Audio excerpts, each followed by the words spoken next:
No matter your age, winter can be tough on your complexion, especially if you have sensitive skin. So today, Master Esthetician Lisa Richards joining me to address some common questions she gets from clients who break out or suffer from other skin problems, specifically this time of year. It's great to see you. Nice to see you. Sensitive skin in general, a common problem? Yeah, it's an acquired condition through time, but it becomes more common in our environment. And these questions relevant for women of all ages. Yeah, it's affecting young and old. People are surprised when they're still experiencing it years later. All right, let's dig in with some common ones. Question number one, why am I breaking out around the edge of my face? With the edge of the face, now this is not a consideration for most breakouts. Okay. It does come down to cleansing often because most people do not cleanse all the way up to their hairline, and most people don't wash their hair all the way down to the edge of the face. So we get a lot of oils and product buildup in that area. That's what makes it That makes sense. The shampoo stops here and the cleanser stops here. There's that gap space. Yeah. So we just need to take it all the way to the edge and cleanse well so we don't get that buildup. A good cleanser you recommend? Yeah, we have one here, the Gentle Soothe Cleanser, because cleansing well doesn't mean cleansing harshly. Okay. So this is a thorough but very gentle cleanser. Nothing, no common irritants. So that's how we like to do it. All right, next question. Is there such a thing as pore clogging ingredients? Sometimes you hear a product promoted as it's not going to clog your pores. Yeah, or products are labeled like free of pore clogging ingredients. It's not as common as people think. Yes, technically there's pore clogging ingredients, but even if we find that on a list, we don't consider the specific ingredients. We consider the whole formula that makes it pore clogging or not. And it's not common in our products nowadays. When you say not common, you mean what? What's not common? No company is just putting intentionally pore clogging ingredients in their formulas. Okay. So we're a lot more aware of that. So don't be suckered into that promise. Yeah. Most ingredients should be okay. All right, should I use Head & Shoulders shampoo to treat acne? I've never heard this one. It became like this idea from viral video on social media where then everyone's gonna get experimental and say, Head & Shoulders shampoo, it's the miracle worker. But that's really misleading because Head & Shoulders shampoo can be recommended for it's an overgrowth of yeast that presents like acne, but it's not how we treat acne. So it's really not the recommended method. So people were seeing results because it was an anti-yeast product? Yeah, well, the zinc in it counters overgrowth of yeast. It looks like acne, but it's not acne. So they're saying use this for your acne. And it's not the best approach for most acne. Where do you start with clients who have an acne problem?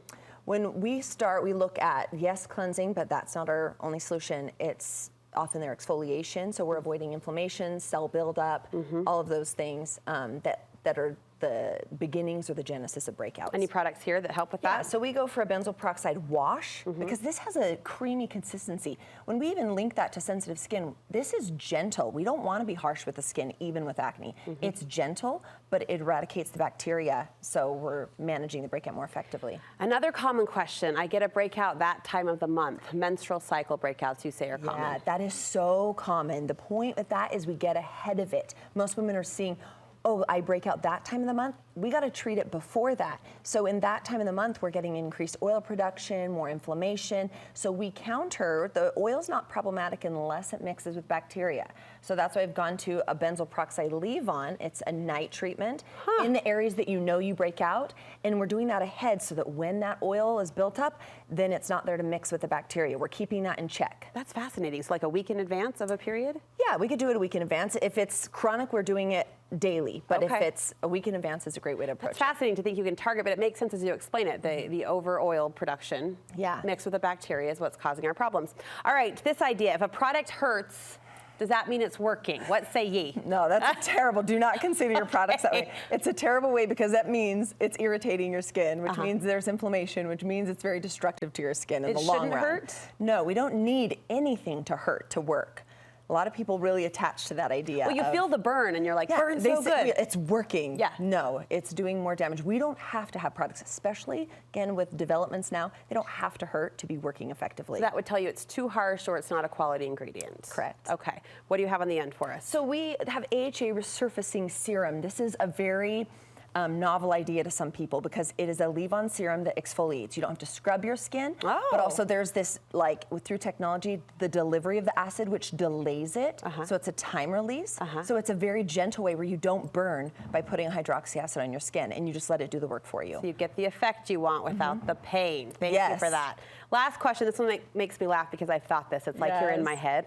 The TINKLE razor that women are using and should be using, right, to keep that fuzz off their face. Some women are saying, can I get the same effect of dermaplaning, where you're taking off that top layer of the skin for a smoother complexion? They're totally different. The TINKLE razor has a guard on it, so that is taking that vellus hair, what we like to call peach fuzz.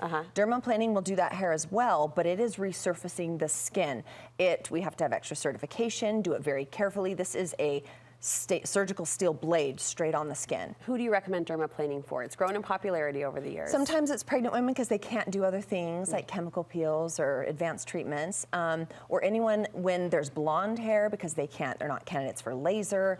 Waxing will tend to break people out a lot. So anyone who cosmetically the hair kind of bothers them, but they don't have a very fragile or sensitive skin, so the dermaplaning is tolerable. All right, good questions, we'll say, and you answered them well. Where can people go for more information from you? So on Instagram at skin.boss, and on our website skinboss.care, and all our products are on sale starting this weekend. Oh, fantastic. So we'll look forward to that sale and link those websites for you on our website. Great to see you, Lisa. Great to see you. Thank you so much.